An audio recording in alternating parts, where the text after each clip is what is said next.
शरीफुद्दीन की गद्दारी मुगल सल्तनत के लिए एक हादसा है। हम जिसे अपना वफादार समझते थे उसी ने हमसे गद्दारी की, लेकिन उसकी ऐसी हरकत से मुगल सल्तनत के कामकाज पर कोई असर नहीं पड़ेगा। जो इलाके शरीफुद्दीन की निगरानी में थे, हम वहां नए सूबेदार तैनात करेंगे। हुजूर, शरीफुद्दीन के जिम्मे नागौर, मेवात, मेड़ता और अजमेर ये चारों सूबे थे। क्या इन इलाकों के लिए आपके जहन में कोई नाम है? जी हुजूर, मेवात की सूबेदारी के लिए हुसैन कुली बेग अच्छे दावेदार हैं। ये बरसों से वहाँ तैनात हैं और इलाके पे पकड़ भी है इनकी। आपका मशवरा काबिल तारीफ है। अब मेवात के लिए हुसैन कुली बेग को सूबेदार तैनात करते हैं। शुक्रिया हुजूर। और बाकी के इलाकों के लिए आपकी क्या राय है? उनके लिए भी कुछ नाम है शहनशाह, जिन पर आपको फैसला लेना है। ज़बान खास कुछ खाली सा लग रहा है कि हमने दरबार कुछ जल्दी बुला दिया है क्या? नहीं बादशाह सलामत, दरअसल सर्दी थोड़ी ज्यादा है।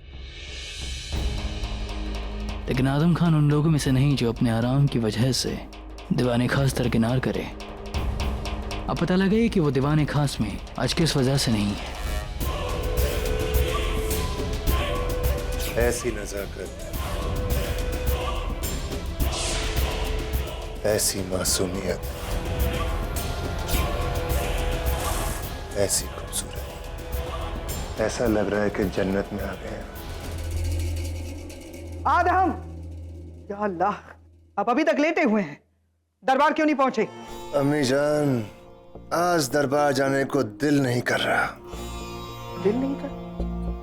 आदम, आप शायर नहीं हैं कि दिल और आराम आपके काम आ सके। आप मुगल सल्तनत के सूबेदार हैं और सल्तनत ने शरीफुद्दीन सूबेदार को भगोड़ा मान लिया है। 4 सूबे अभी तक ऐसे पड़े हैं जहां पर सूबेदार तैनात नहीं है और जलाल के जहन में यह ख्याल आया है कि उन जगहों पर सूबेदार तैनात किया जाए। मेवात, मेड़ता, अजमेर, नागौर, इनमें से एक भी सूबा हमारे पास आ गया ना तो जिंदगी बन जाएगी आधा।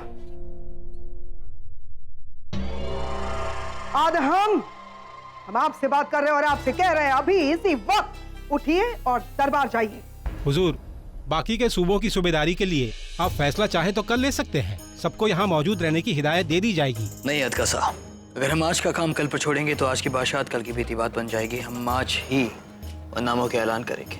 हम नागौर में ख्वाजा असफ खान को, मेड़ता में दौलत खान को और अजमेर में कुतुब अली को सूबेदार तैनात करते हैं। हमारे हुक्म की तामील हो। जी हुजूर। आज का दीवान खास बर्खास्त।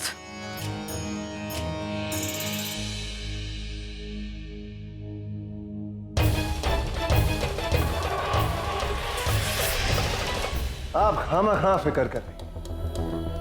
जलाल हमें एक क्या 2 सूबे देगा। इस औहदे के लिए लायक सिर्फ हम ही बचे। शरीफुद्दीन भी अब भाग चुका है।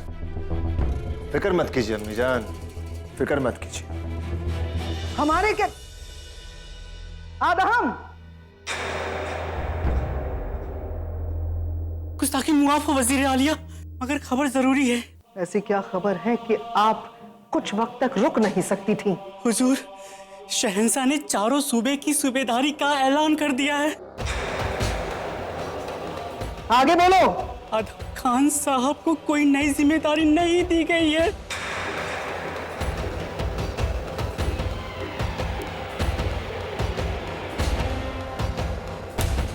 जलाल ने इतना बड़ा फैसला लिया और हमसे बात तक नहीं की। वजीर आलिया होने के नाते हमसे सलाह मशवरा करना भी वाजिब नहीं लगा उन्हें। नहीं जलाल, आपको ऐसा नहीं करना चाहिए था।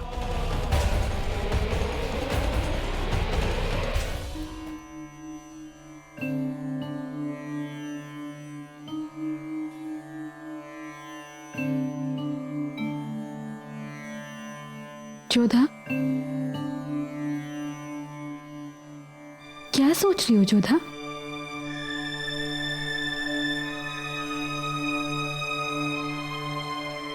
आदम खान के विषय में सोच रहे हैं मोती। हमने जो कुछ भी देखा सह नहीं पा रहे हैं उसे।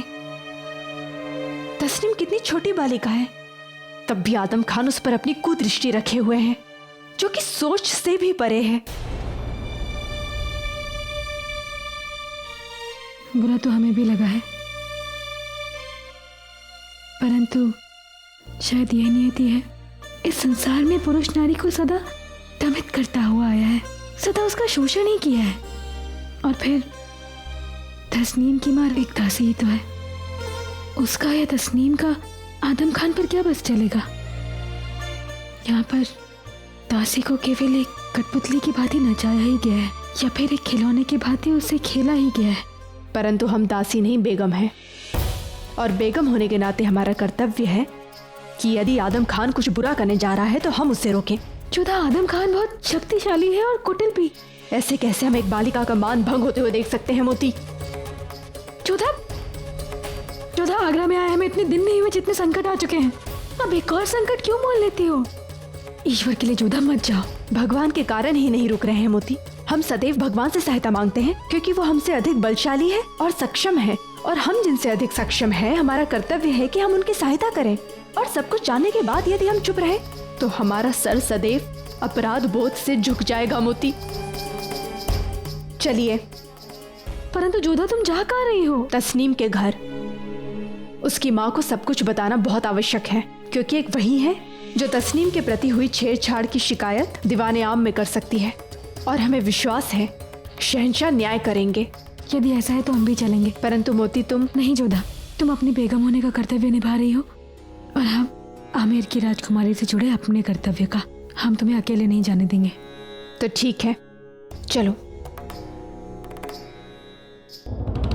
मैं समझ सकती हूँ बेगम साहिबा, मगर मैं क्या करूँ? आदम खान साहब सूबेदार हैं और मेरे शौहर ने उन्हें जुबान दी है।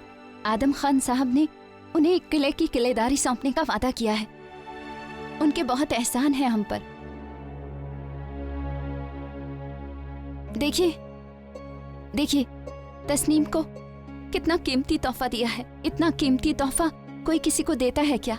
वैसे भी आदम खान जी बहुत रहम दिल हैं। क्या इसके लिए आप इतना बड़ा मूल्य चुकाएंगी? आपकी बेटी का जीवन, उसका बचपन, उसका भविष्य, सब कुछ दांव पर लगा हुआ है। माफ कीजिए बेगम साहिबा, मगर जैसा मैंने कहा कि आदम खान साहब के हम पर बहुत एहसान है, और दूसरा मैं अपने शौहर के खिलाफ नहीं जा सकती। तो आपकी बेटी के प्रति आपका कोई उत्तरदायित्व नहीं? हम छोटे लोग हैं और जिम्मेदारियां भी छोटी ही होंगी। इसको पाल पोस कर इतना बड़ा कर दिया है, आगे इसका नसीब। इसके वालिद ने जो भी फैसला लिया होगा सोच समझ के लिया होगा। मुझे इसमें नहीं पड़ना। अम्मी जान, मुझे सूबेदार आदम खान से बहुत डर लगता है। उन्होंने मुझे यहाँ कमर से पकड़कर उठा लिया था। चुप कर बदजात। पर अम्मी जान, उनके बारे में ऐसी बातें करती है? अरे जिंदगी भर उनकी जूतियां साफ करेगी ना, तो भी उनका एहसान नहीं उतरेगा। एक माँ ही अपनी बेटी की शत्रु बन बैठी है। कब तक स्वयं को ऐसे बलिदान करती रहेगी नारी? हमें कुछ ना कुछ तो करना ही होगा।